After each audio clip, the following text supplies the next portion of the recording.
好，各位委員，多謝大家。Members, welcome to the meeting. It's time to get started, and we have formed a quorum. Please be seated, members.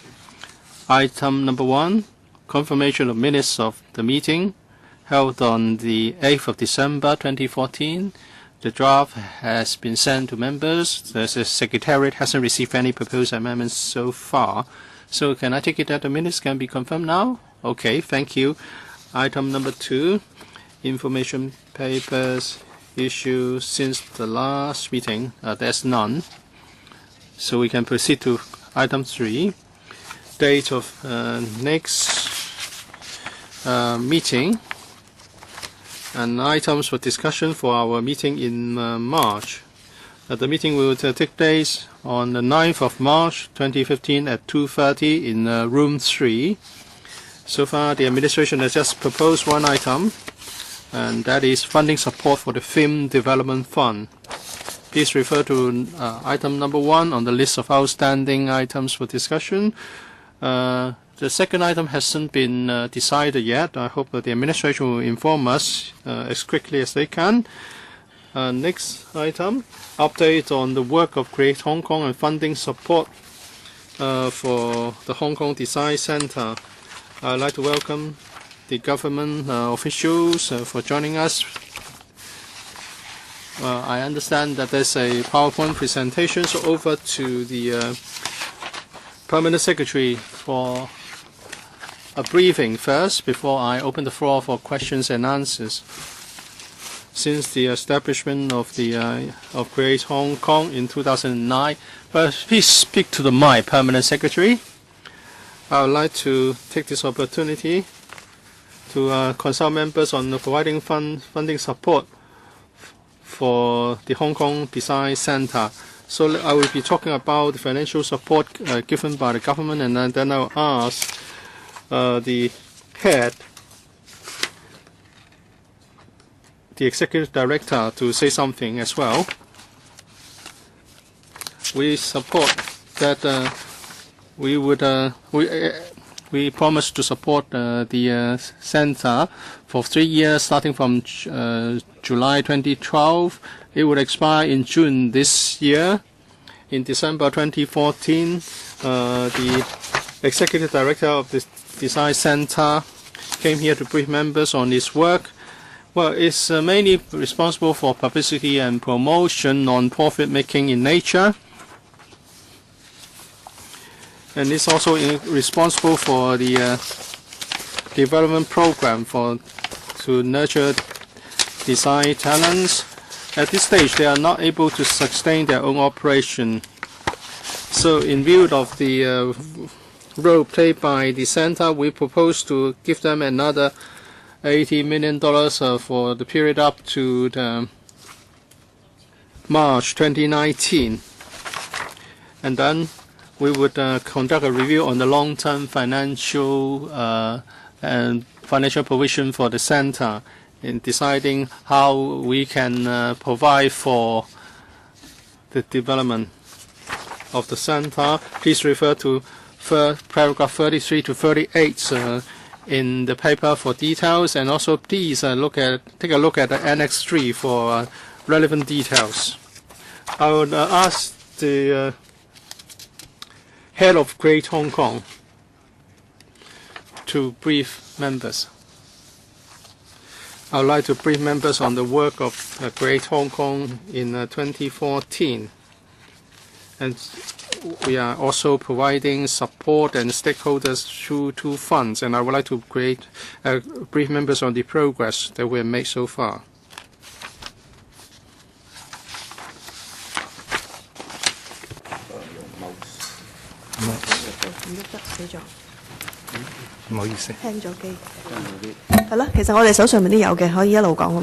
Okay, we have got copies.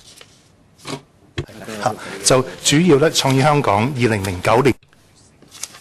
Create Hong Kong was established in September 2009, in June 2009, through the 2 funds, 320 million for Film Development Fund, Create Smart Initiative, $600 million, We have almost exhausted the funds allocated. And so we would like to brief members on the new injection for the Film Development Fund. I'm referring to paragraph 8. In terms of the financing scheme, under which the government will provide 20 to 40% of production cost of films. And I am talking about the progress we made in 2014. 4 films were screened last year, and 3 of them achieve encouraging results. And Twilight All Night, and also the Do You Lie?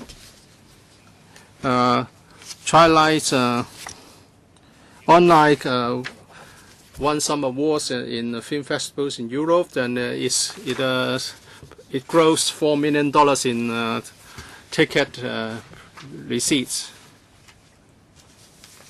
As for The Seventh Lie, the actors performed very well, and they were able to get awards, won awards. And this, The Midnight After When, it was directed by Mr. Fruit Chan. Artistically, it was widely acclaimed as a success. It won the Best Film and Best Director awards in the recent film festival. It grossed $21 million in ticket receipts. It's the 5th highest for Chinese language films. And what is interesting is that is the support given to a film fully funded by Hong Kong source capital. It was able to secure $15 million in funding. And so Mr. Fruit Chan sought government support, because if it's a full Hong Kong film, then it would be more in line with the style of Mr. Fruit Chan. Paragraph 9. The first feature film initiative. Ms. Ho, in another panel meeting, reminded the government and Create Hong Kong that we should step up publicity for the films made under the initiative. And the objectives of the initiative is well supported. We provide support to film directors who are directing the first feature film. Apart from the government, the industry also provided support that we did not quite expect.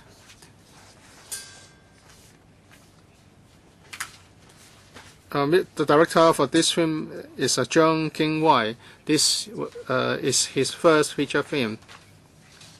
Another director is a graduate of the Baptist University, and the third director is also a new director. He graduated from City U. The producers are well known. This film was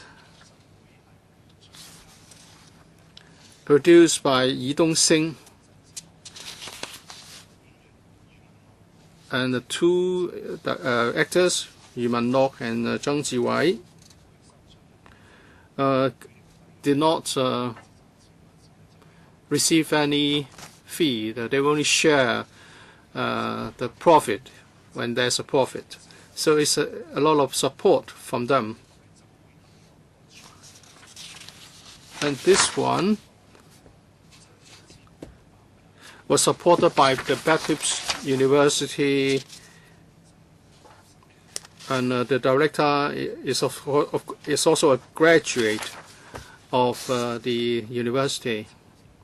So we have been getting a lot of support from the industry. With regard to the progress of these 3 films, well, they are progressing well beyond our expectation. At the end of March, there will be a major publicity, then trial screening. So if members are interested, we would like to invite you to the screening. Paragraph 12, promoting the brand of Hong Kong films. On this, I would like to say that in 2013, we selected some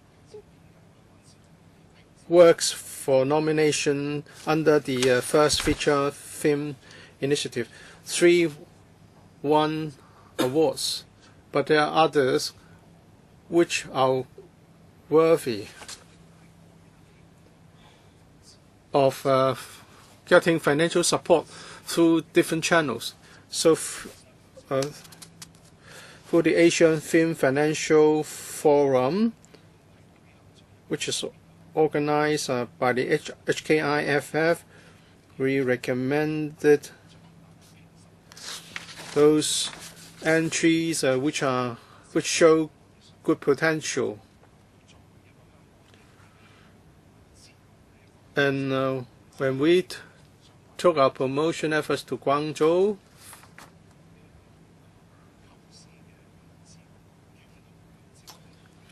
we provided the opportunity for relevant discussions to take place with investors. We haven't achieved anything yet, but the potential is there. 電影以外咁，我想講一講嘅就係我哋喺培育人才。Apart from film, let me say something from nurturing talents and also the support for new films production companies. In the design sector, I think the most successful initiative is the Design Smart initiative. But there's another smaller initiative.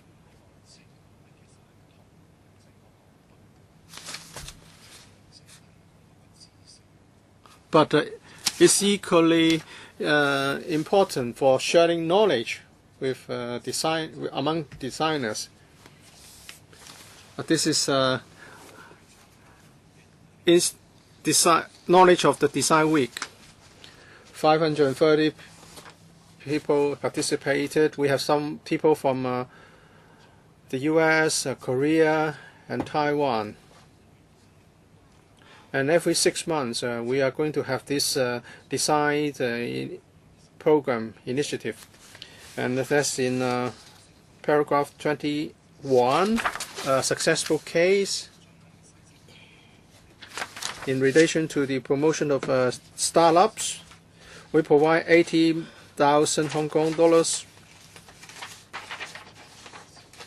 and also professional guidance service by larger production companies to startups on production techniques. One of the startups featured the MTR in their products. They won a cartoon award in the Japanese program, and MTRC also commissioned the production of cartoon publicity material. And they also secured 2 other contracts. We estimate that the value is about $250,000. So it's a breakthrough for this company since the investment only involves $80,000. 係新成立嘅公司喺呢一度咧，就係拍攝咧係音樂。Another support is the support given to production of musicals and TV commercials, and they have won some awards. And I won't go into the details as they are in a similar category as what I've just said. Parent 23, Exploring Markets. Through Hong Kong TDC,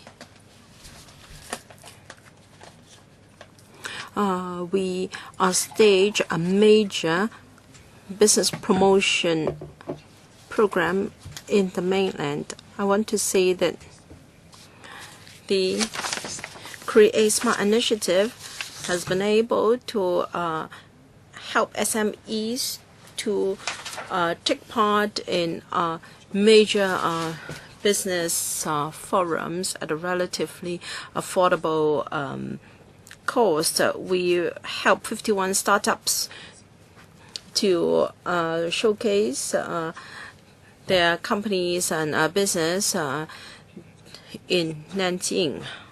And then Page 27, featuring a creative atmosphere. Here are some examples. Top left-hand corner, the Hong Kong Asian Pop Music Festival. JRE, Hong Kong representative, won the best new artist award. And then top right-hand corner, in the coming few days, voting on this item will end soon. This is interesting. It is a society formed by a group of people interested in architectures or architectural buildings. They will look at interesting architecture in Hong Kong. They have selected 100 representative buildings in Hong Kong, asking people to pick 10. They have put in a lot of efforts, and so far they have got 1,500 responses. So this is quite something. So I have briefly and then this is what our Hong Kong Design Center would do. Right, I end my report here. Thank you. Right, members who are interested in asking questions, hands up please. May I remind you of the points of declaration of interest. According to ROP 83 and 83A, if there is any direct or indirect pecuniary interest in any of the items we discussed today, please declare the nature of interest involved before you speak. Mr. Chen Chi-chun, Mr. Christopher Zhong, Ms. Sid Hill, or Mr. Wong, your comment? Thank you, Chairman.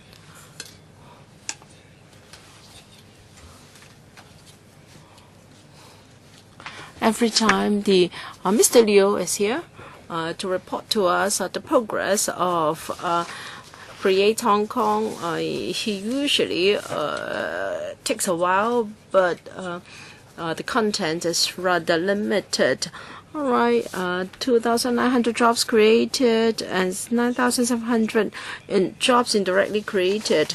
The question is, are they permanent jobs in the creativity industry? What about the total revenue? There is none on this. How can we assess the impact of Create Hong Kong made on the relevant industries, given that we've given you so much funding support?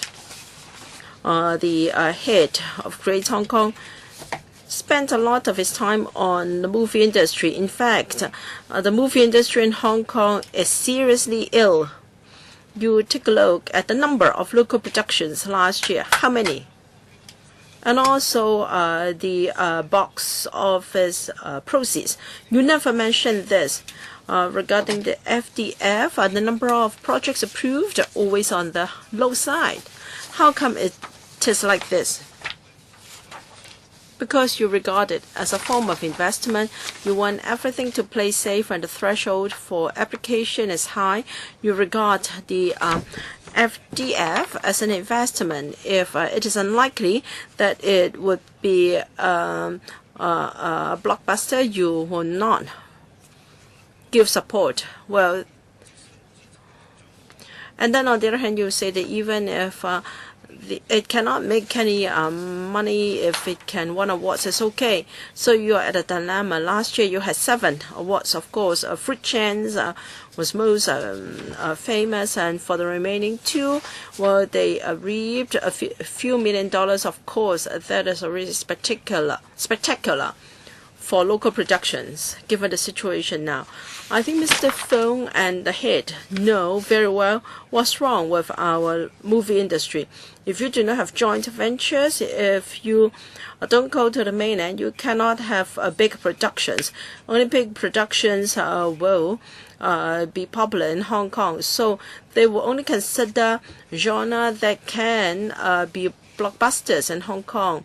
Or even for the mainland ventures, they may spend hundreds of millions of dollars in production. They can only get a few $1 million in Hong Kong.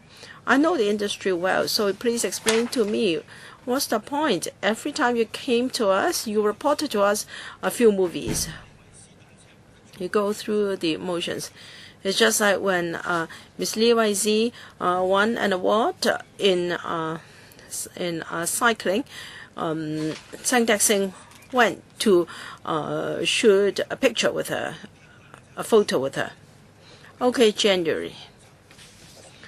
You will continue to promote the development of the local film industry through 4 initiatives. That means you have not reflected on the outcome of your work. All right. There is only a little time left. Can the head tell us what is the conclusion of your review? Thank you. All right, review of the FDF. Well, the whole thing ended last year, and we plan to report to the panel on the 9th of March. And we'll discuss with you the findings of the review. I want them to be more specific since they've completed the review. How much have you helped the industry? Because the industry is already critically ill. Well, your time is up, Mr. Wong. For things not in the paper, can you please give us a supplementary information paper afterwards? Mr. Chen Chi-chun.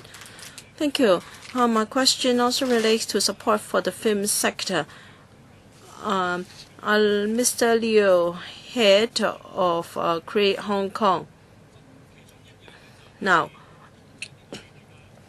Mr. Liu, the midnight after, whether you like it or not, this is a right direction. If it didn't have enough investment, it would have to be a joint venture and substantially altered its script in order to suit the mainland market. But because of support from the FDF, it was reduced to suit local taste. In Hong Kong, we don't always have to rely on the mainland market. There are directors in Hong Kong that like to produce movies that suit local taste. Para 13, location shooting. The industry has always said that for local productions to get assistance in local shooting, they usually receive very little help. And here we see that there were 160 production tools, including 27 overseas crews, meaning 133 from locally. And around these 554 requests for assistance, how many of them were from local crews, how many from overseas crews? And on location shooting, obtaining permission for location for application of licenses and road closure. Road closure is not so easy. So do you have any breakdown? For instance, in how many cases have you helped road closure for location shooting? Because according to the industry, well, even as simple as hiring vacant school premises. Now, this is not about using the ledge code. Even for such a simple task, you haven't been able to help them, whereas for an overseas crew, you could even close a park for it to shoot a movie. And for the support you provided, that's better than nothing. But how many movies can you help with the money you have? So helping the industry to apply for location shooting, I hope you can step up efforts. May I remind you that on the 9th of March, we're going to focus on funding support or funding application to support the Film Development Fund. So if some of your questions cannot be answered today, or if you don't have time, you can wait till March. Today, we should focus on the Create Hong Kong and also funding support for the Hong Kong Design Center. So please focus your questions on the Hong Kong Design Center. Mr. Chen's question is whether we have any breakdown for assistance, ask or request for assistance for location shooting. We'll see if we have such statistics. That is whether we have a breakdown of local crews and overseas crews in assistance sought for location shooting. Because if the industry feels that you can't help them, they will not seek your assistance anymore. They rather do it secretly. All right, you have got 1,900 odd inquiries. I'd like to know the failure rate. Please let us know.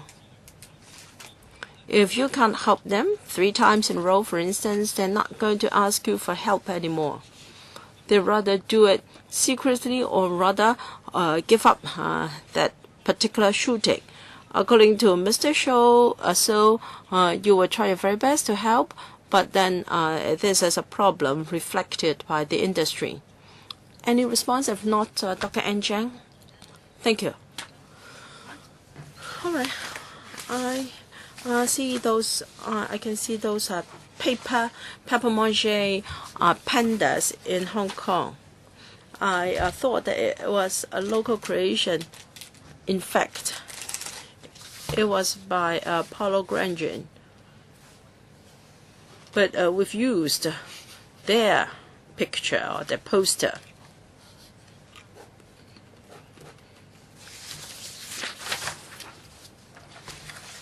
All right, the design center has done something. We can't say that it hasn't, but how effective it has been.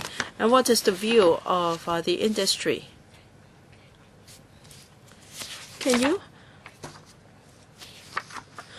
I know the industry have something to say about some of your work. You're asking for $200 million. I'd like to know whether they will all be for administrative overhead. Mr. Liu, Dr. N. Jiang asked about this on average $20 million per annum in funding support. Indeed, it's mainly for administrative overhead, rental, accommodation, employing 35 colleagues.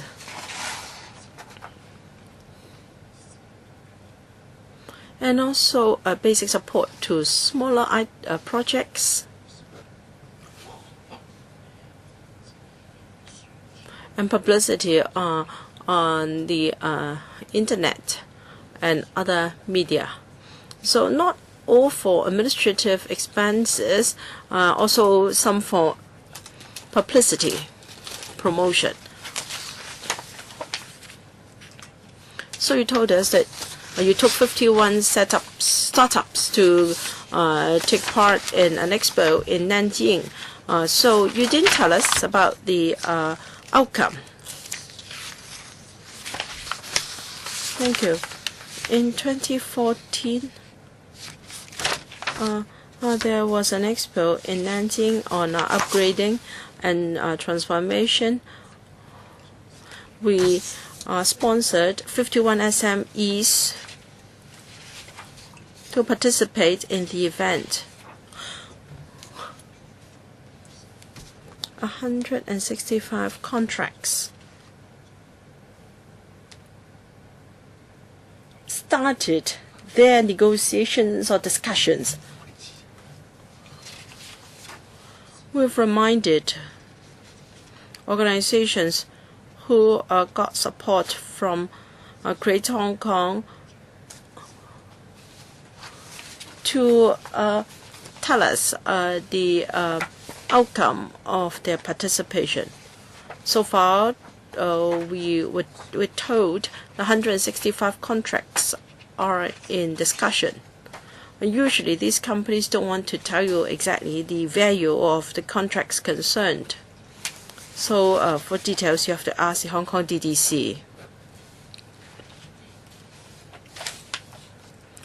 Sometimes we don't need to know too specific the contract value of individual projects, but still we want to know the outcome and the benefits of a particular project. If yes, then we should provide more financial support in the future so that we can complete something. If our scope is too wide, then we may end up having nothing accomplished. So please track the development of these contracts. Hong Kong was known as the Hollywood of the East in the 70s, 60s. Our films could be marketed and exported to Southeast Asia and even Taiwan. We need to review our positioning. If you don't have joint productions with mainland, how can you find a way out? Even Hollywood have to look to the mainland market. Hong Kong is just a city with a few million people, and many people will rather watch Korean dramas on TV. If you just look at local market and promote anti-communism ideology, then it's not an industry that we should support. We should scrap this. If this is what we want to do, we should promote our market on the mainland. And if you say that let's revert back to the local market and serve the few million people here, and we have only got one or two films that gross a few $1 million. We should not just look at the local market. There are only two in Wan Chai and Causeway Bay. It used to be a dozen or so. So we should review the direction that we want to move. If our eyes are all set on local markets, we might as well ask the TDC to do it. If the CDB wants to do it, you should try to explore for Hong Kong film industry the mainland market. You must improve the brand value of Hong Kong films. Otherwise, you should disband this fund. And last time I asked a question about the benchmarks for non-film initiatives. You can't just tell us the programs participated by the stakeholders. How can you be accountable to the taxpayers who has given their support? Permanent Secretary, let me say something about the objective of FDF. We are not funding the production of a certain type of films.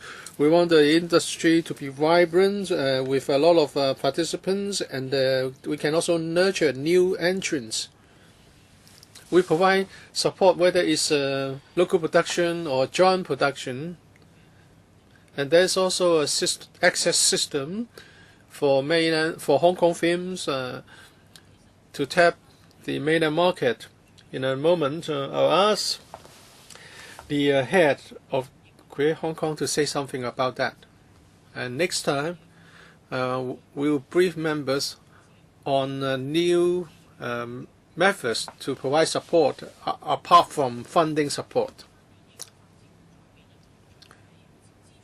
Apart from providing support to the production of films, we also want to attract new entrants and nurture new talent. And that's why we have this initiative to promote first feature film for directors. As for the indicators that we employ for other programs, I would like to defer to the head of Create Hong Kong. I don't think we have time. Perhaps we'll do it next time. Mr. Ho, I read an article recently that even for our film festival, the awards do not really promote local productions. Is it on? Yes, but the volume is low. When we talk about local film industry, apart from the point on culture, we also want the production to take place locally so that we can create local jobs. If we just export our actors to the mainland, it doesn't really help local employment. Local films should be about local culture, and we can have box hits. I agree with the questions raised by Mr. Wong Yok Man. You cannot answer our questions on job creation, not just job creation for the film production industry. There are other related industries, for example, figurine productions, video game design, can all be related to film production. If you look at the full picture, can film production lead to other jobs created, say through post-production and adaptations, or even the video games based on the films, and how many SMEs are promoted? We cannot get anything on such matters in the paper. Perhaps you should take this on in the promotion of creativity and the assessment of the work of Create Hong Kong.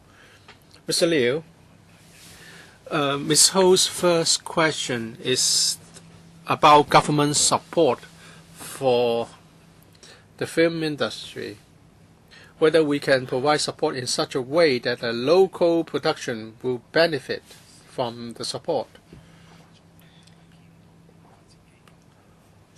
We have completed a review on the work of the FDF, and in the next meeting next month, we will be providing a briefing. And as the permanent secretary has said, apart from the support initiatives for first feature film and for film production generally, we are going to provide a third support initiative, and that is in the form of direct financial support, and it's not like a loan which has to be repaid, and that would benefit local production people. I hope at the meeting next month we will have more ample time to discuss it.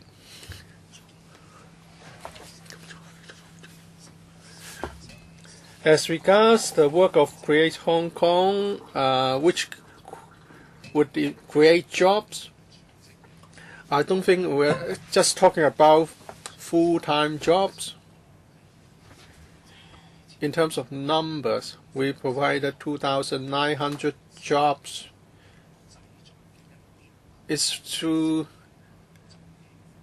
the production activities that we support that they are created.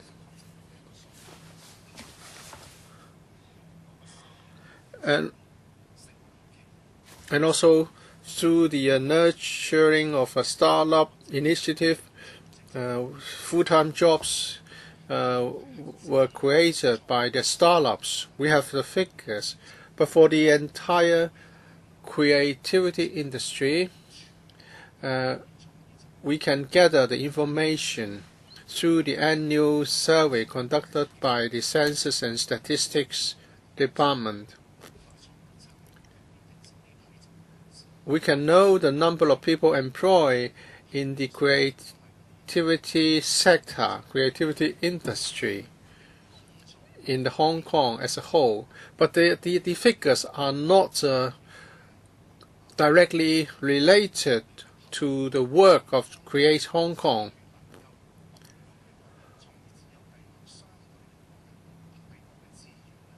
Create Smart Initiative is a program with a relatively low fund. I'm sorry, Mr. Liu, your time has been fully used. You talk about the number of full-time jobs created. You said that the figures are available. Please tell us next time. Mr. Yu, I want to know more about the Asia Film Program. In 2014, 21 of participants, 1,500 of them from 21 countries, and 140 matching arrangements were made. Through this investment forum, how many Hong Kong films successfully secured agreement on investment? How many joint productions were there? And how much capital was raised? And compared with other countries,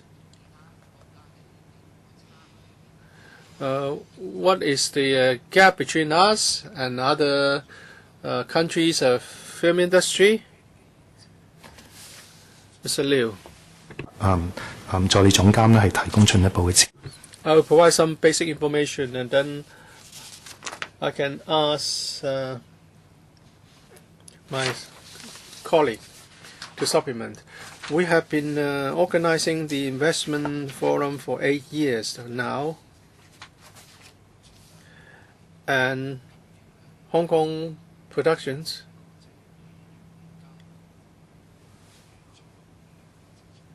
include one produced by Miss Ng Ka Lai, a famous actor. Maybe we should just talk about 2014.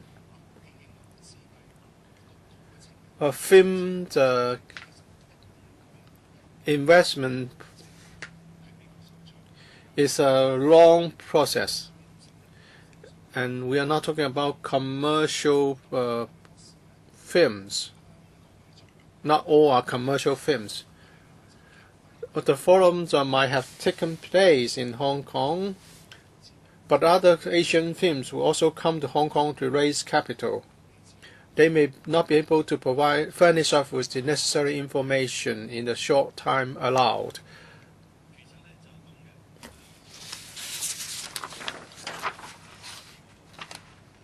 I'll ask Mr. Feng to say something. We have make it the minimum, the number of productions supported at 5 to 6. Ms. Ng Ka Lai was a new director. She secured an investment contract and also won an award. Many investors were interested. At the end of last year, according to some press report, she was in the process of preparing for the actual production. Well, sometimes the discussion would start in earnest, and then it would cool down, and some of the productions were not as eye-catching at first. So it's difficult for us to follow the progress of such talks. But certainly we can talk to the organizers to see if we can get more concrete figures for members' reference. Well, I think just last year there were 6 projects from Hong Kong. If you can't even tell me now, you really have to reflect on this. You should have kept better records so that we can have confidence in you and we can really give you our support. So please give us more information on benchmark. Mr. Lowacher. Right, this paper is in fact work progress of Great Hong Kong and funding support for Hong Kong Design Centre. After a discussion of this paper, we have to decide whether we're going to give our approval for funding support for Hong Kong Design Centre, but we're focused on the film industry so far. All right, I may as well say a few words about this. Since the opening up of the mainland, manufacturing industries have moved to Hong Kong, to the mainland, but many high value added processes are still in Hong Kong, such as R&D, design, financing, market development, and management of the supply chain, and after sales service, so on and so forth. I think the film industry is just the same. Of course, we have an incubator in Hong Kong. We want to nurture our own talents. But if you ask them, in the future, do you want to move out of Hong Kong? The answer is, of course, yes.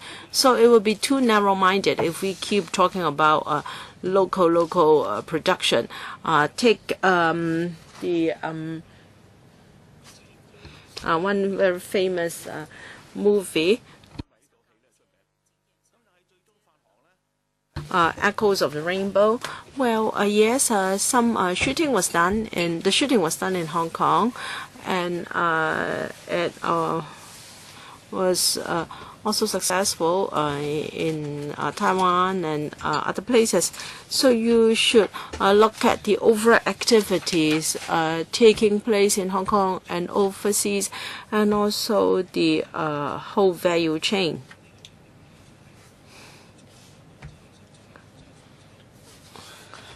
So please tell us the state of our movie industry after it is internationalized. It's just like our manufacturing industries. We should widen our scope, widen our horizon, and we should also keep statistics on this. All right, you're asking for $80 million for the coming 4 years. You have to tell us how money was spent in the past, and in the coming 4 years, how will you be increasing? You'll be asking more funding support or what? Well, the VTC has got its own design schools, and there are also design programs offered by our universities.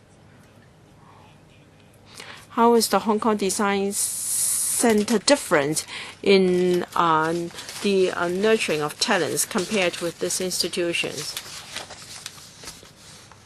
P.S. In terms of funding support, in the last 3 years, the funding arrangement was such that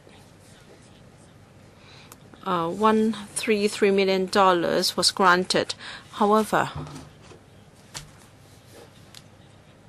it included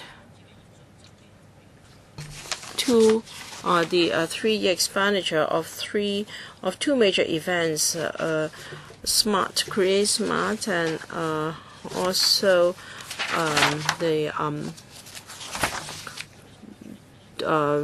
Pro Design Week. So this year, it will be different. We've taken out that 2 events. Now, if we just look at the administrative expenses, the coming 3 years will be more or less the same as the P of the previous years, if not less, if not a little bit less, because we want to be prudent in spending money, and we want the design center to be able to be self-sufficient in the long term. Next year, we will conduct a comprehensive review and see whether we should continue to proceed in this manner. Mr. Leung Kwok Hong, thank you. Regarding the contribution of HKDC in manpower training, if you don't have time to answer it, please give me a paper. Mr. Leung Kwok Hong.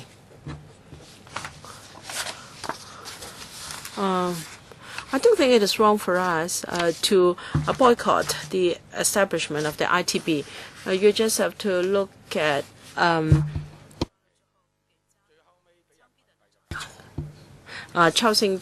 Xingqi, Stephen Chow. Do you know his movies were banned from the mainland before he repented, and then he made Changjiang No. 7.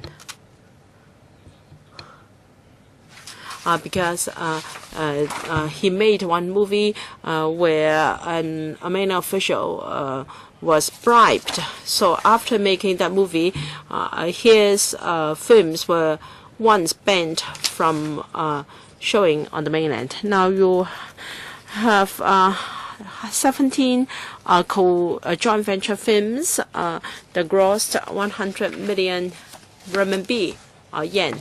Now, I watch Wei Shi TV station, satellite TV, every night.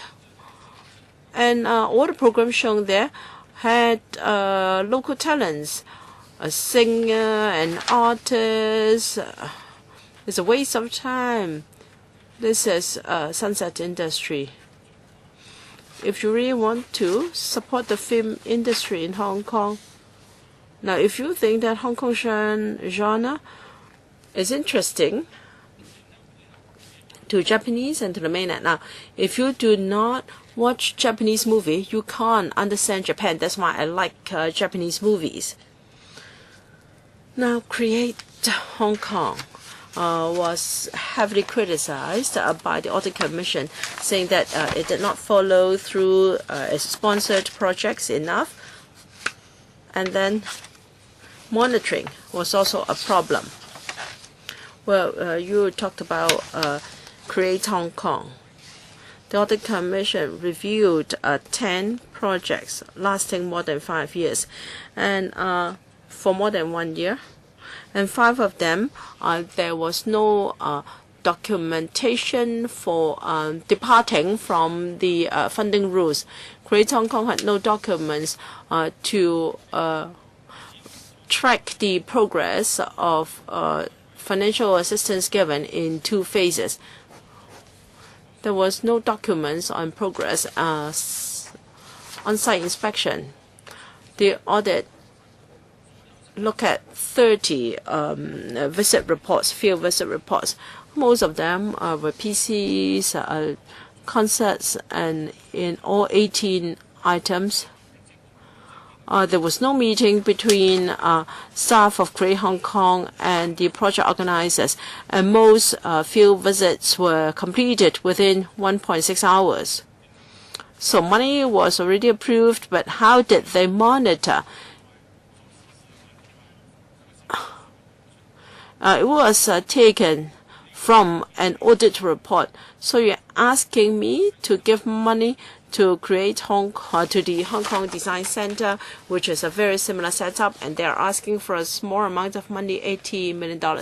And the PS here is the controller of Create Smart Initiative, CSI. So, what are we going to do? I'm afraid that the ITB will be just the same. Your time is up, Mr. Leung Kwok Hong. Mr. Ma Fung Kwok.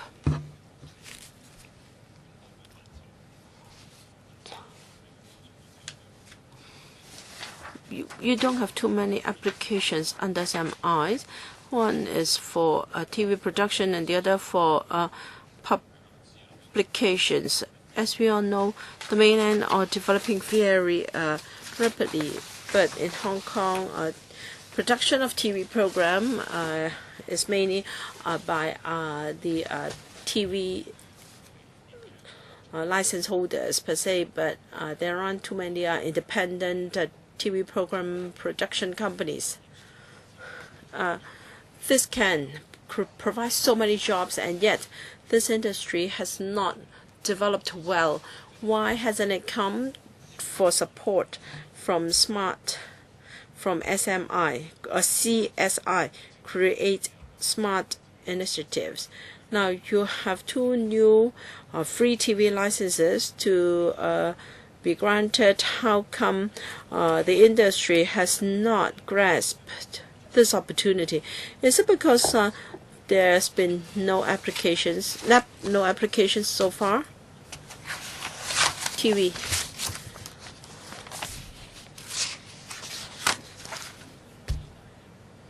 As far as I understand, whether it be a pay or free TV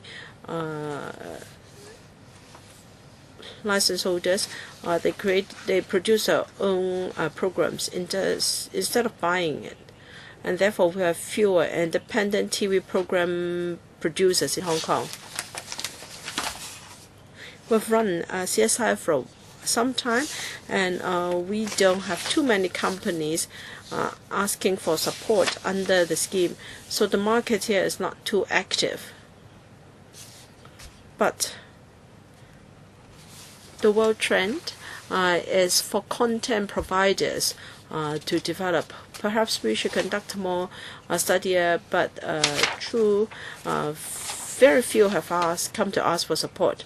And what about the publishing sector?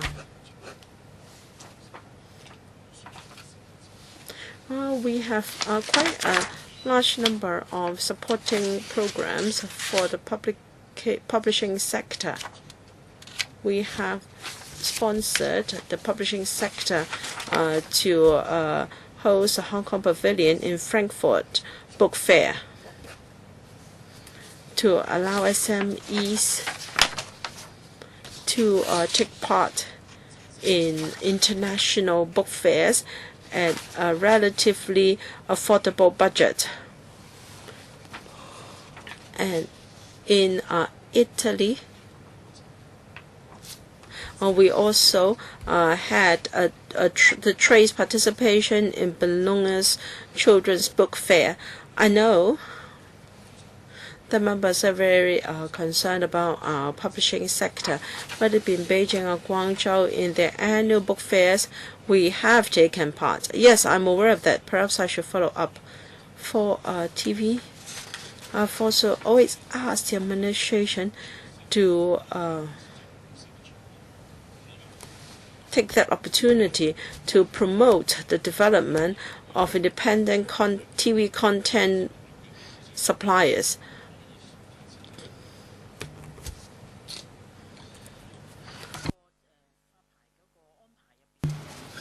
P.S.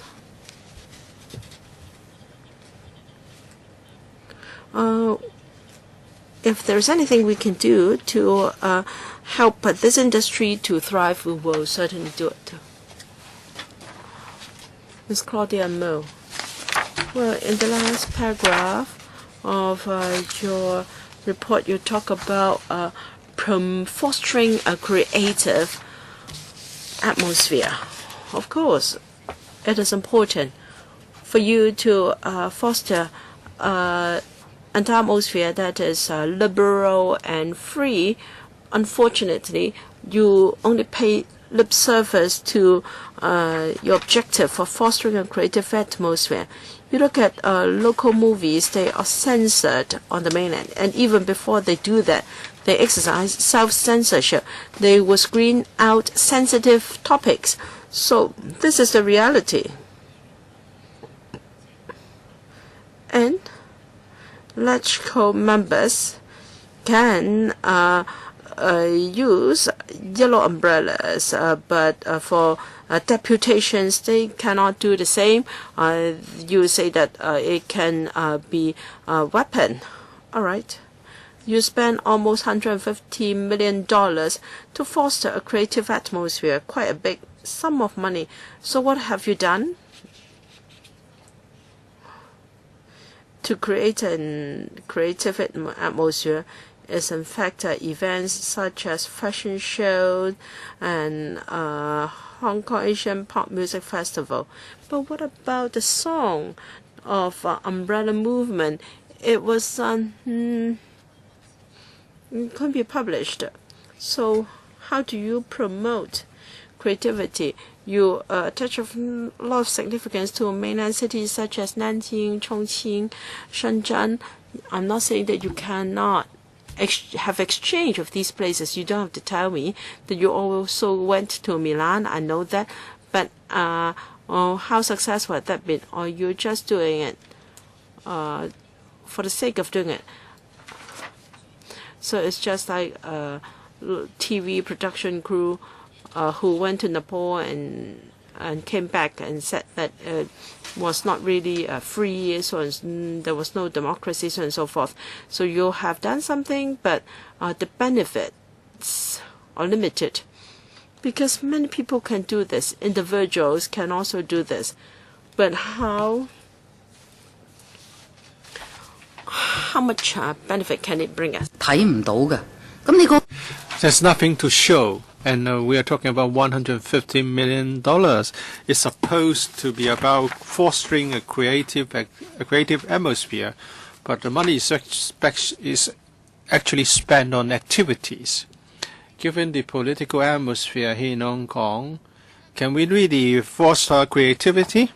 If you look at the fear expressed by netizens concerning the Internet Article 23 legislation. Now you have all kinds of activities, and you are talking about many participants taking part, such as my 10 most like Hong Kong architecture, and you think that's good enough. That's not good enough. Creativity can only thrive in a free society. It's not just about talking about a vision for a better Hong Kong. And if we ask you what you have done to promote this, you just give us a list of activities. But you have to listen to your heart. Is it true that we have a creative atmosphere and that you are really there to help members? We should stop this at 3. This item we should wrap up at 3:35. Ms. Sito, you want a second round? The speaker's off mic. Okay, I give you 2 minutes, and then I'll draw a line. Mr. Wong Ting Kwong. Thank you, Madam Chair. I know Create Hong Kong works very hard.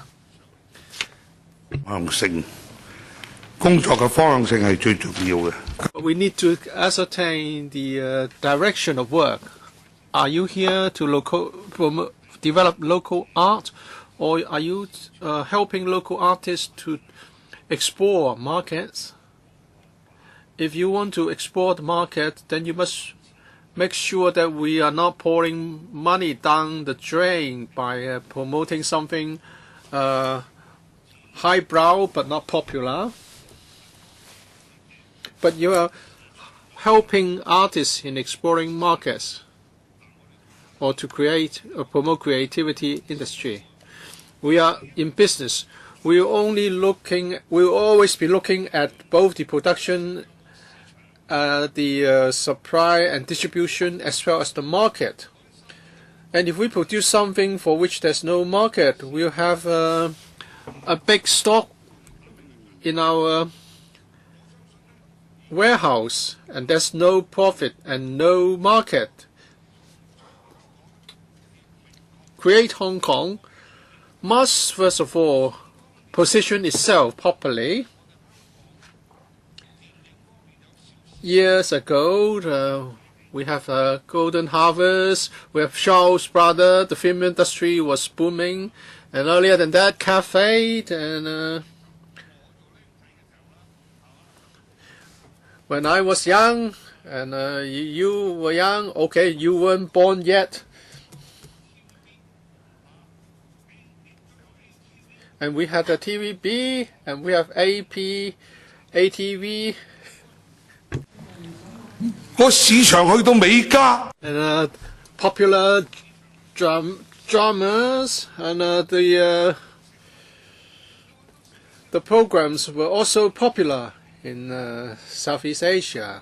How can you be creative with an empty stomach?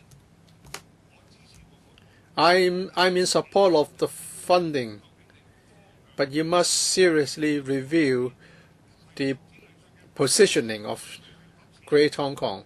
If you say this is about investing money to create a market, but don't tell me that you want to explore the market. If you want to explore the market, it's not about creating loss-incurring businesses. I'm willing to help, but I hope the head of Create Hong Kong will seriously consider my views. Thank you. Nurturing talent, supporting startups, and also exploring and developing local and overseas markets are all priorities for my organization. We are not in the business of promoting arts itself. As some members have put it, the Arts Development Council has got funds to provide support to artists. We have 2 funds under Create Hong Kong. They have 3 major objectives: nurturing talents, exploring markets, and also fostering a creative atmosphere, so that Hong Kong will become an important creativity center in Asia. These are all very clear as objectives.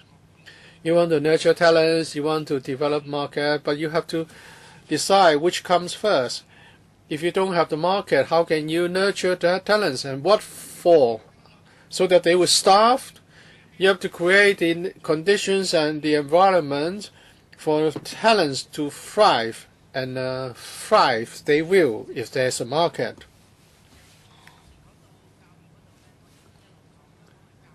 Ms. Priscilla Leung, we have also said that we should promote smart consumers in the arts field. I think we should give some encouraging words. We should not try to belittle our achievements.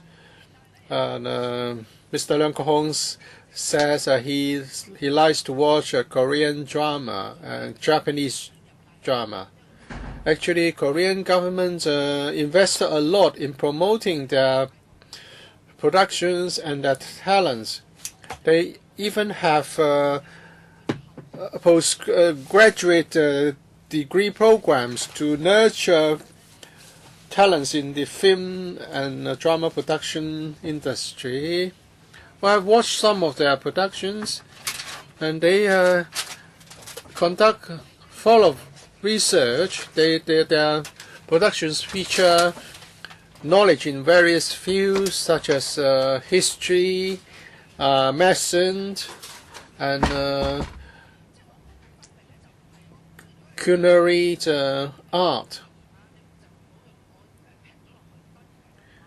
Of course, we shouldn't just squander the $400 million. It should be spent wisely, but I wonder whether it's sufficient. The amount is sufficient. You should not be looking at short-term gains. You are not the VTC. We should look at how the film festival as well as other related industries can be promoted. For example, food and cosmetics industry can also be promoted through the promotion of film industries. I watch a lot TV programs, including those run by ATV. They have got a very good program on microfilms. And now some colleagues here are saying that we are so insignificant and our famous actors are all working on the mainland. Well, you know, there are actors from different places coming together and cooperating with each other. Don't think that they have all gone to the mainland and we have no local market as well. Let's, for example, look at ATV. There are people are so keen on supporting ATV. We should promote independent production. These people are enthusiasts. They are not doing this just for money.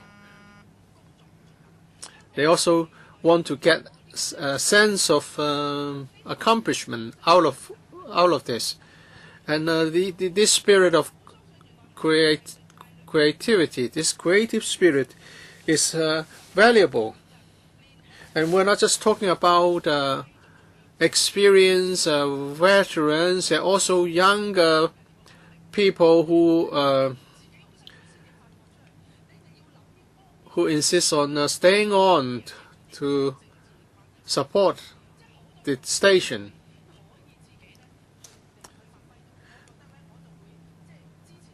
So I support your work, but I hope you can do a better job. So Ms. Sid Ho would like the head of Create Hong Kong to respond to her last question. Wait a moment. I want to know the numbers of participants in the relevant industries.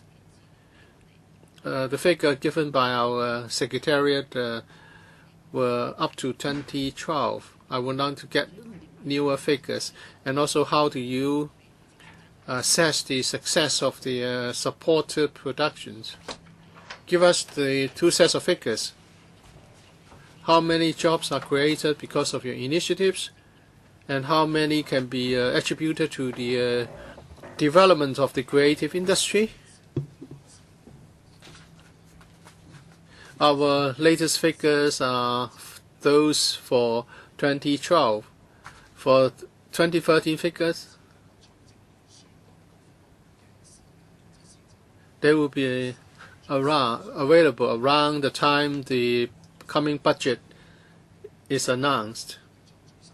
So maybe next time we'll be able to incorporate the latest figures for members' information at the next meeting. All right. I haven't heard strong voices of opposition, but many members would like you to provide better indicators and benchmarks. So if no member objects to the proposal, then I would say that the panel supports the provision of the time-limited funding to the Hong Kong Design Center. If members have further questions, you can raise your questions at the FC. The next item is related to ATV. For this item, I would like to welcome Mr. Gregory So, Secretary for Commerce and Economic Development, and also the representative from the Communications Authority and the Office of the Communications Authority to attend. We have also extended our invitation to Mr. Yip Kar-po, a director of ATV, after repeated requests for a reply. Mr. Yip said this morning that he would not be able to attend, so today we don't have anyone representing ATV. And on the 27th of January, Ms. Claudia Mo and Mr. Wong Ting Kwong also proposed a motion. So Ms. Mo proposed a motion, Mr. Wong proposed another motion, which have been tabled for members' consideration. the members don't object, then after our discussion, we would proceed to the vote for the two motions, which are related, and therefore I propose a joint debate. And I have to attend another meeting on the e-health record at 4:30, so I expect the meeting to adjourn at 4:30, so every member will be given the one chance to ask questions. Ronnie, Tom, Wang Yuk-min, Chen Chi-wan, Claudia Mo, Charles, Mark, Xin Chong, Kai, Yu Siu Wing, Wang Ting Kwang, Sid Ho, Priscilla Leung. Any more? I won't allow a second round. Mr. Leung Kwok Hong. Okay, that's it. And we also have to reserve time for dealing with the two motions. So we have to end our question time at about 4:15. 3 minutes each at most, Q&A included. So I will stop your remarks when 3 minutes are up. Can I invite the PS to give us a short introduction? Perhaps we won't have even 3 minutes each. Thank you. Thank you for inviting us to the meeting. The Bureau has already prepared a paper, so I'll briefly outline it.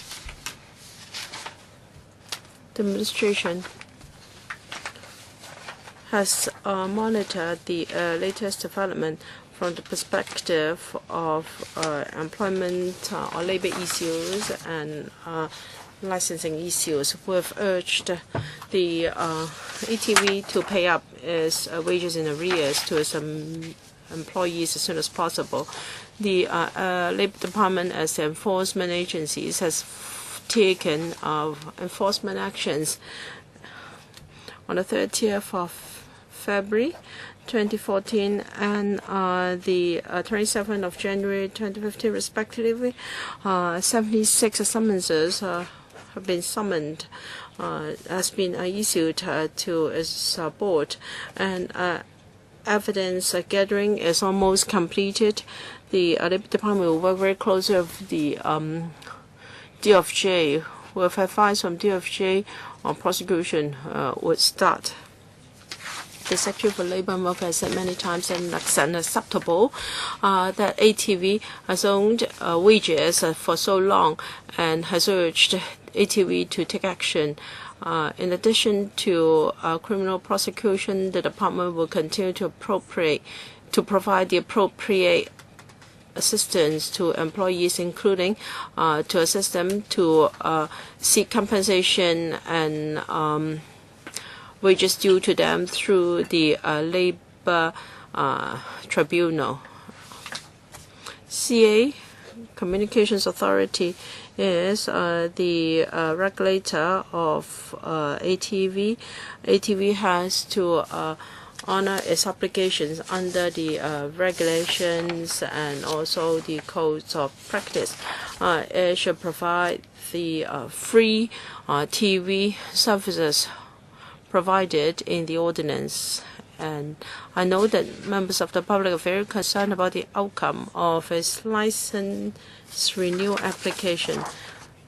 Regardless of the outcome, it is the licensee's responsibility to adhere strictly to the licensing conditions. Please understand that due procedures have to be done. The CE Council has received recommendations of CA.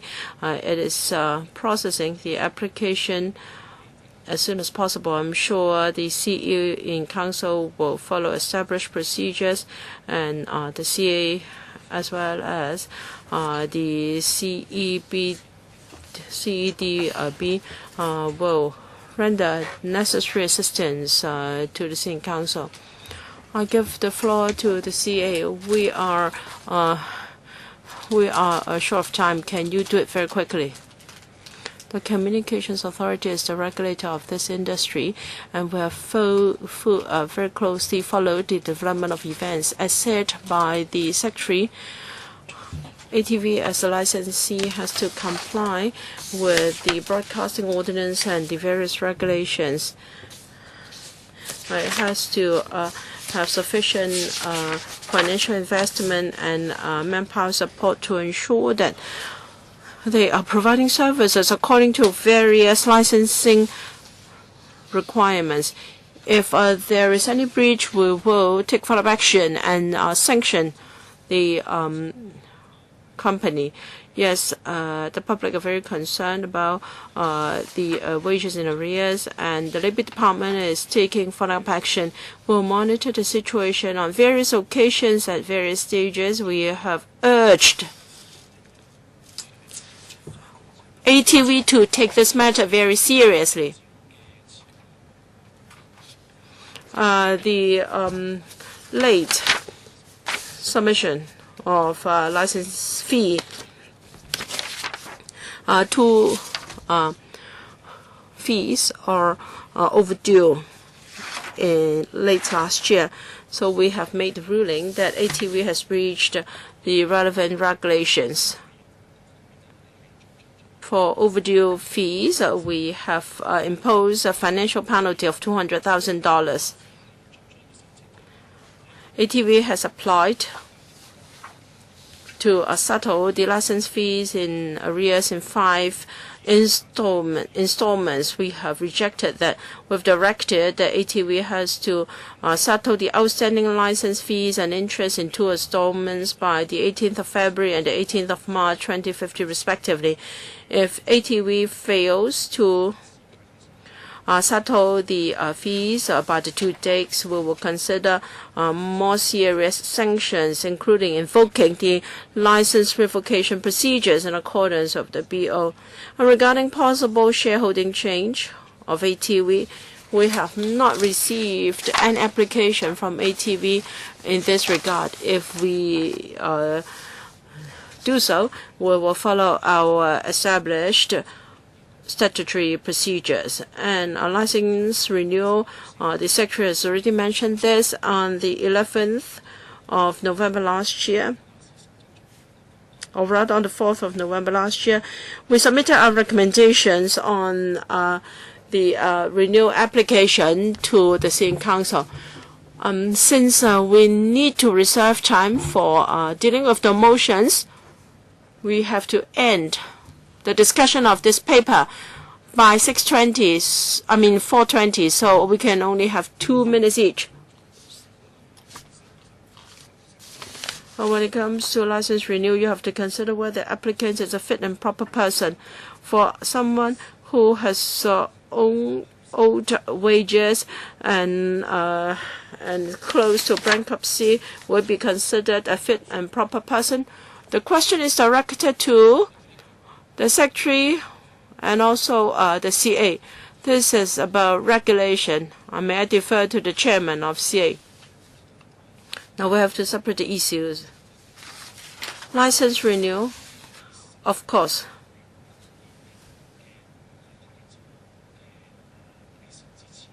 Before the expiry of the license on the 4th of November this year, we made our recommendations 12 months before the date. But if the applicant is not a fit and proper person, should you provide supplementary recommendation for the Sitting Council to consider? Prior to the 4th of November 2015, the licensee has to deal with his services according to licensing conditions. We are considering a number of factors. No, Chairman, this is not about whether it will settle the fees and paid as employees. It will not become a fit and proper person afterwards. If it has a record of not paying its employees and close to bankruptcy till now, do you still think that it is a fit and proper person? Chairman. We'll see whether the licensee has complied with the relevant legislation and licensing requirements. And in Hong Kong, the relevant legislation is the broadcasting ordinance. Your time is up. Wong Yuk Man and then Mr. Wong Chen Chi Chun. a lawyer of one of the shareholders, Mr. Chang Ming, said that the CA recommended against license renewal. But I don't think the chairman of CA could tell us whether it is yes or no. I don't want to put him in a difficult position. Obviously, the decision rests with CY Leung. When you talk about statutory requirements or the broadcasting ordinance, ATV should not get his license renewed. If you renew its license, this is so unjust.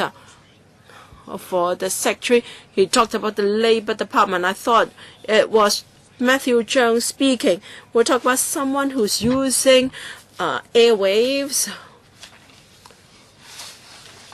and there must be approval by the CA and the Singing Council. Secretary, tell us whether in the past there was any record of recommendation put on hold for more than 3 months. Of course not. In the past, it was something routine. Whenever the CA made recommendations to the Singing Council, an announcement would be made very soon. The Singing Council always listen to the professional or expert views, which is the CA. Now, the culprit is CY Leung. He should be asked to see us here. I know CA has advised against renewing ATV's license, but he can't answer us now. Obviously, the problem is with the Singing Council, CY Leung, and the Executive Council. And some legislators are saying that even though ATV is not paying its employees, it is good, it is still creative. Chen Chi-chun, the expert in filibustering is CY Leung in Hong Kong. Now you see, CA submitted a report to him in November last year. And yet, CY Leung has not put this item onto the agenda of Singing Council. According to Hong Kong Economic Times, to the Economic Journal today, CY Leung has not put this on the agenda of CE. Now, ATV has almost breached all possible licensing conditions. It is impossible that its license can be renewed, and CA's recommendation is also against it. So what is he doing? He is buying time to wait for a white knight to appear. And these investors, well, this company, you don't really know whether this company will be licensed. How will you be willing to invest and to pay back $200 million to Wang Zheng, $2 billion to Wang Zheng as a debt? So, when everything is settled, there will be a white knight, and CY Leung will come out to say yes to a license renewal. But this is against all mechanism. Last time, there were 3 applicants for free TV licenses. Only 2 was granted. Or, Chairman, I'm asking you, if you advise against it and yes, CY Leung says yes, are you going to resign?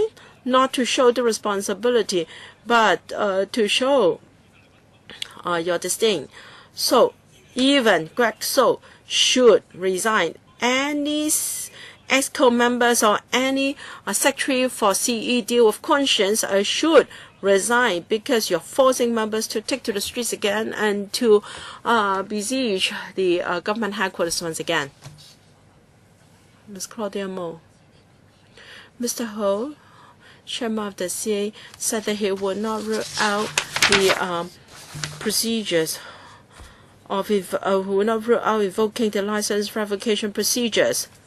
Of course, you have to see what ATV is wrong. And yet, there are reports that there may be shareholding changes in ATV, and perhaps later on there will be someone to come out to buy shares of ATV. So, the administration is just dragging its feet.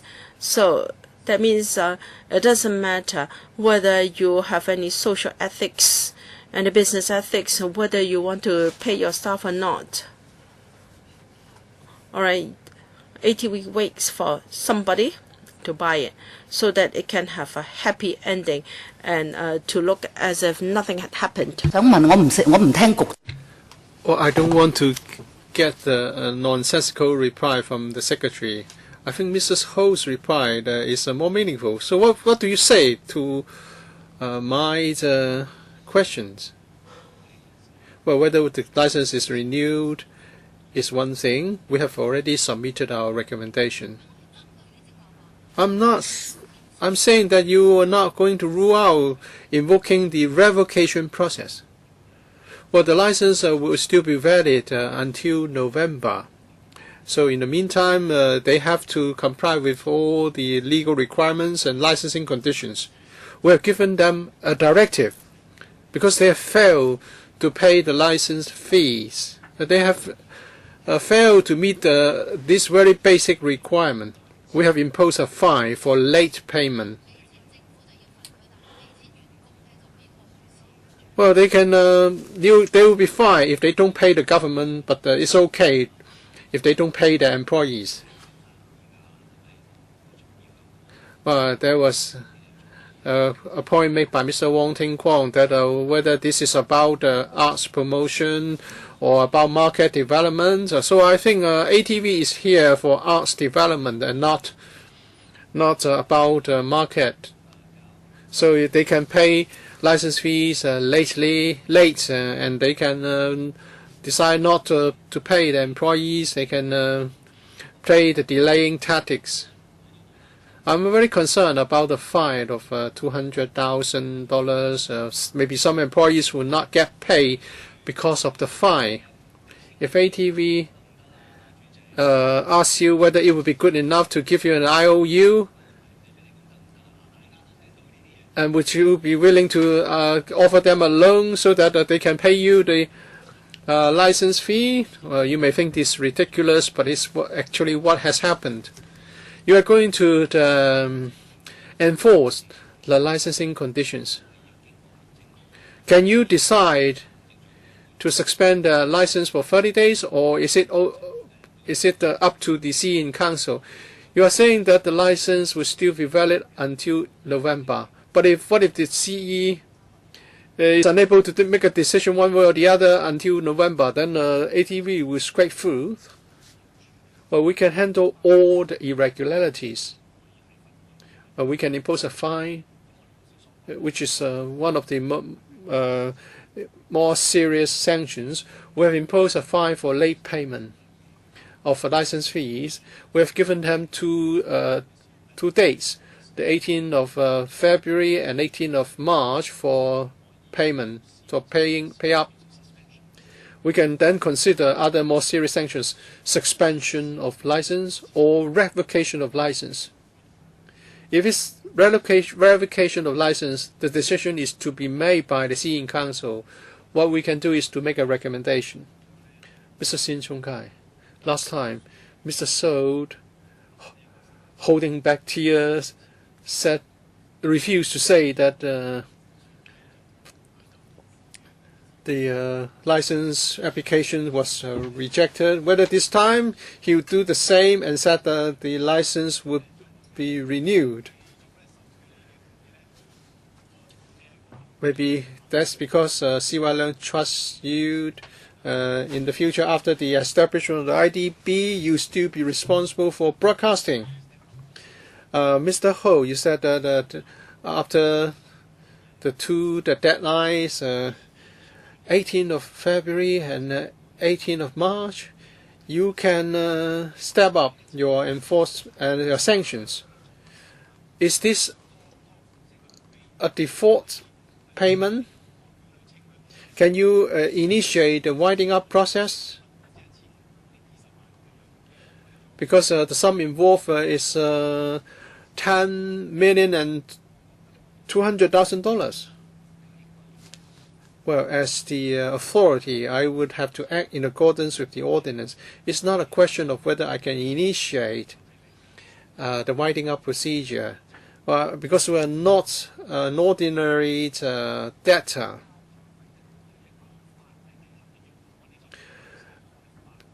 paying license fee is a statutory requirement, and if they fail to do it, we can invoke the relevant sanctions, including suspension and revocation of license.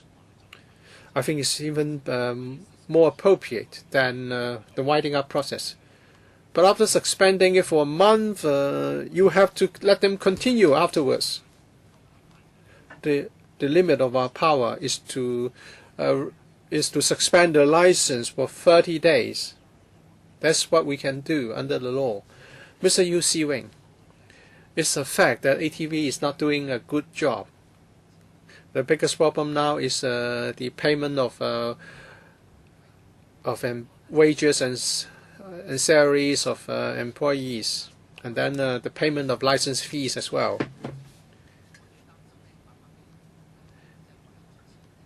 If we get the message out, then the employees of ATV will not get paid because no one will be willing to invest in ATV.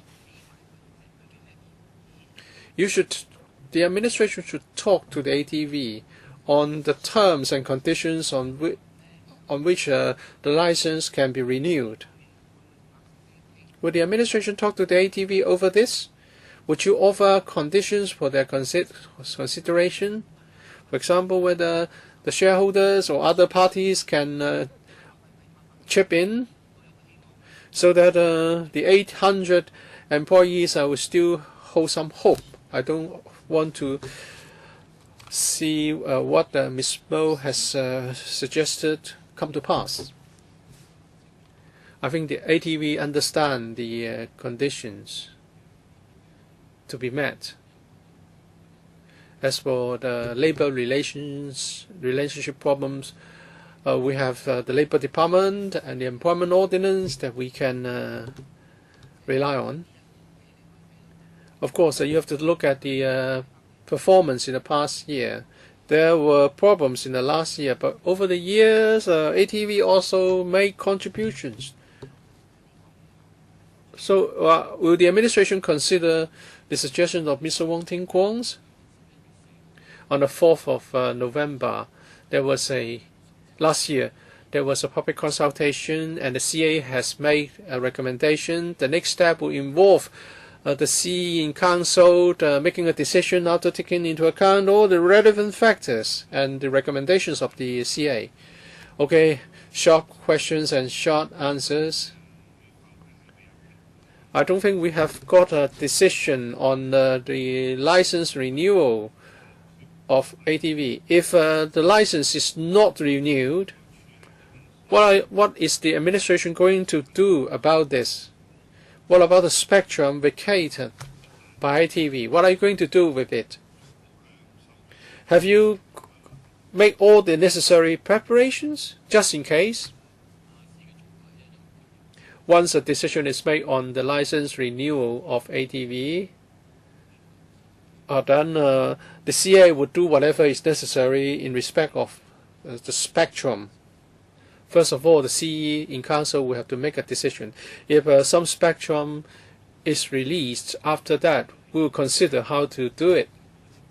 We'll look at the framework policy on spectrum utilization. So after the CE in Council makes a decision, we would, in parallel, handle the spectrum matter. ATV has a long history. And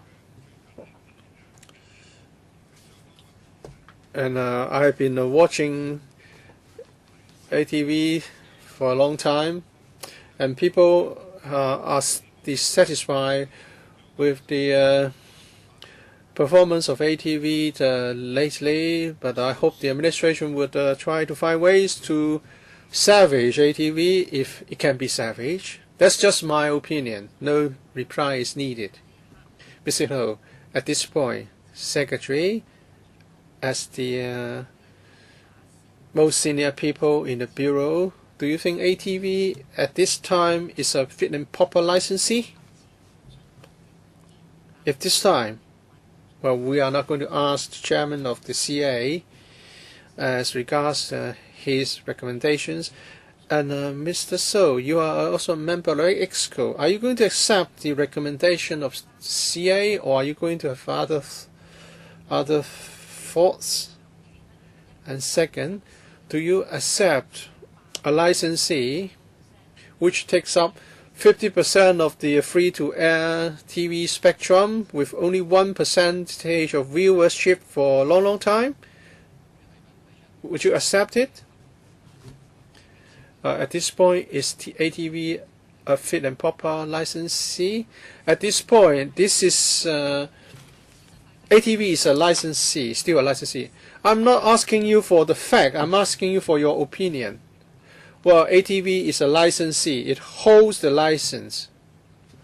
Whether it's a fit and proper, it's up to the CA. Well, I'm asking you whether, as a member of EXCO, do you think it's a fit and proper licensee? Ms. Ho, please address the chairperson. Sorry, I've got only 2 minutes. Don't go round and round. Whether the EXCO would heed the advice of the CA, well, it's the legal requirement that the EXCO must consider the recommendation of the CA. As for my personal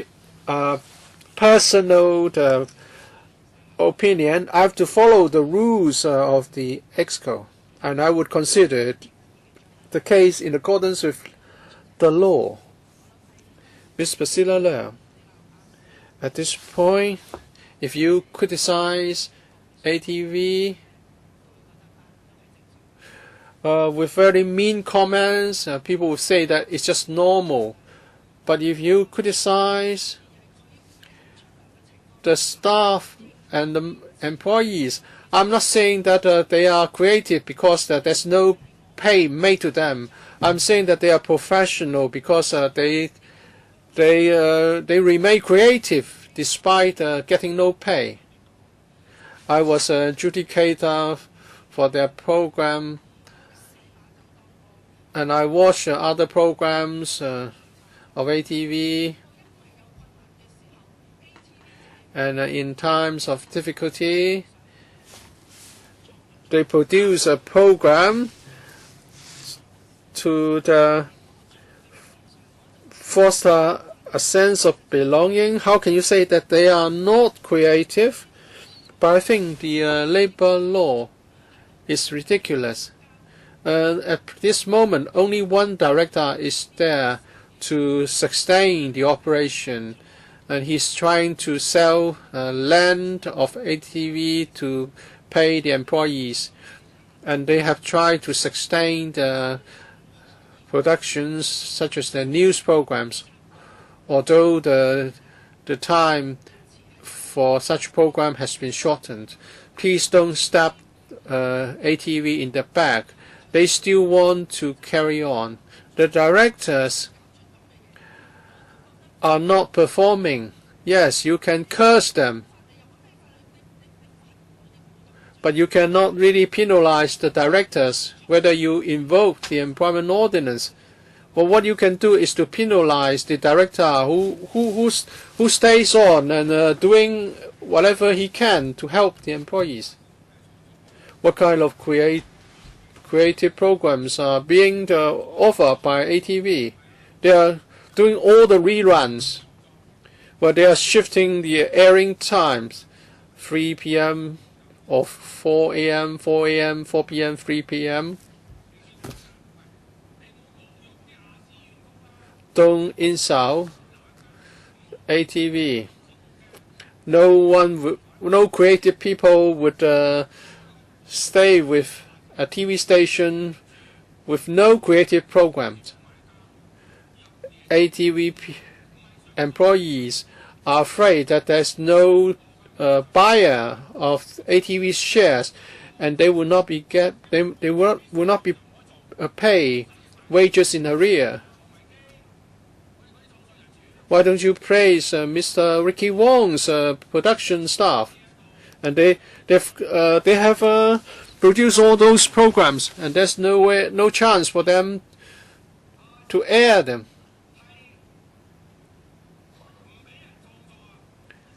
ATV is getting in the way of creativity. Mr. Ricky Wong's programs cannot be aired, have no channels to be aired. When we ask whether ATV is fit and proper, we are saying that according to what you said, it's not fit and proper, but you dare not say those words. A year ago, if there were a TV station who owed its employees a few months of salaries, should license be granted, of course you would have said no.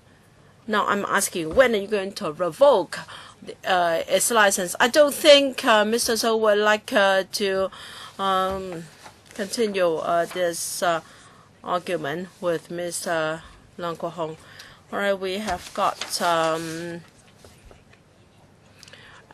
proposed amendments to Mr. Wong Ting-kwong's amendment, and instead of processing, it is to reject as soon as possible, and to add the few.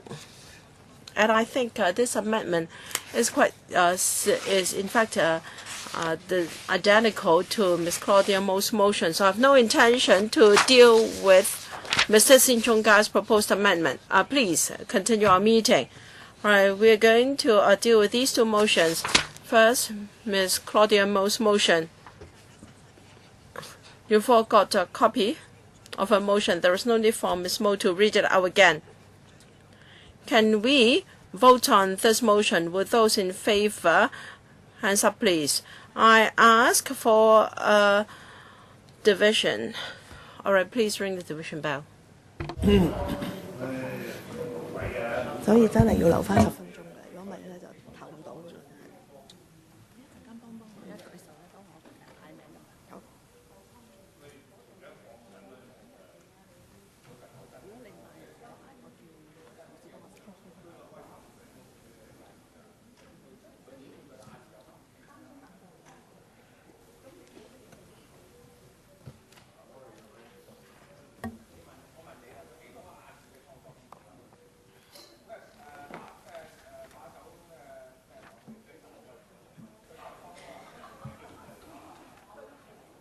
你對咗嘴先啦。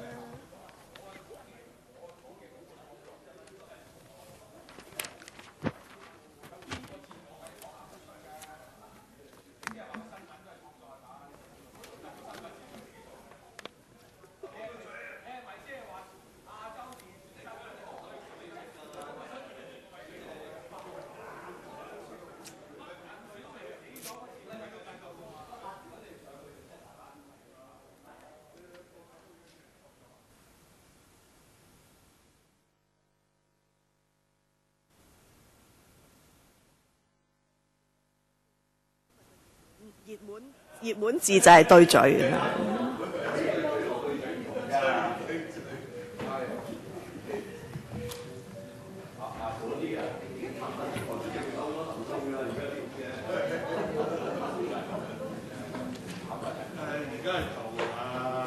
毛孟靜 Claudia Mo, we are now voting on Ms. Claudia Mo's motion.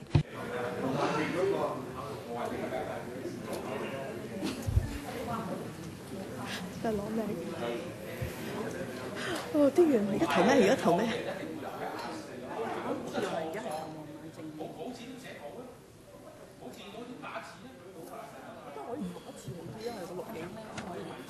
好，各位。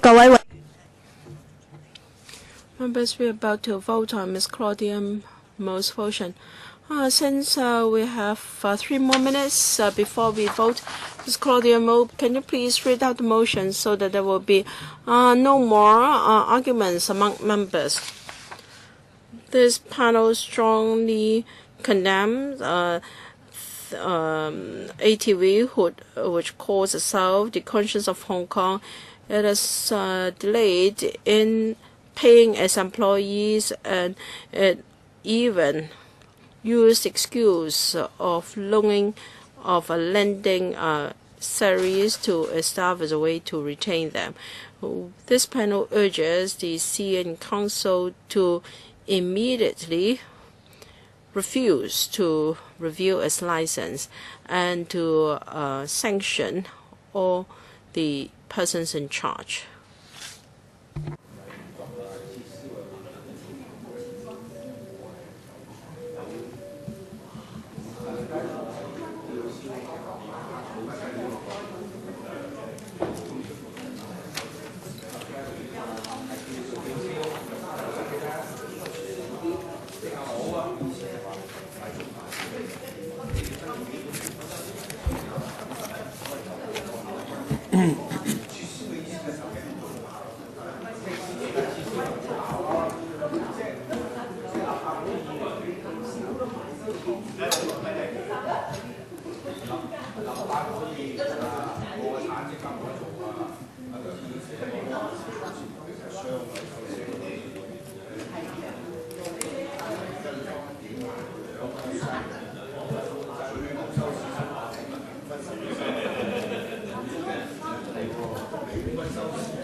如果陣間完咗6麻政府咧，就即刻可以做。我哋問咗支持嘅先啦，係咪？贊成。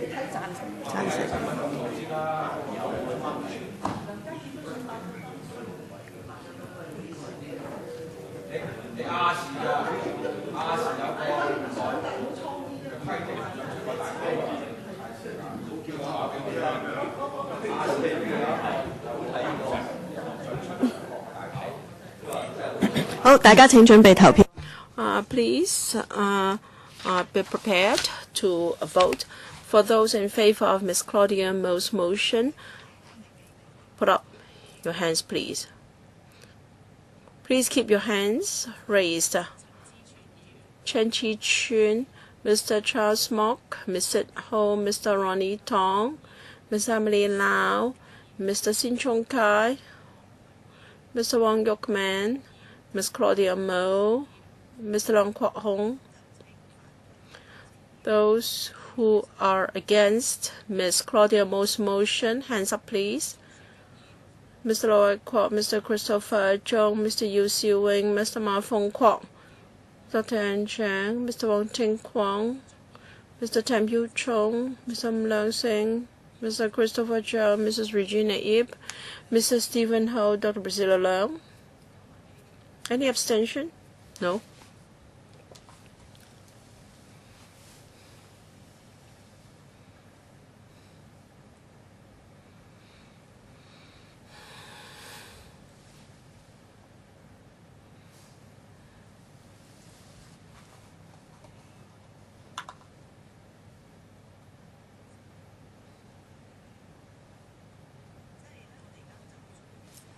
So after votes counting 9 for, 12 against, I declare the motion negative.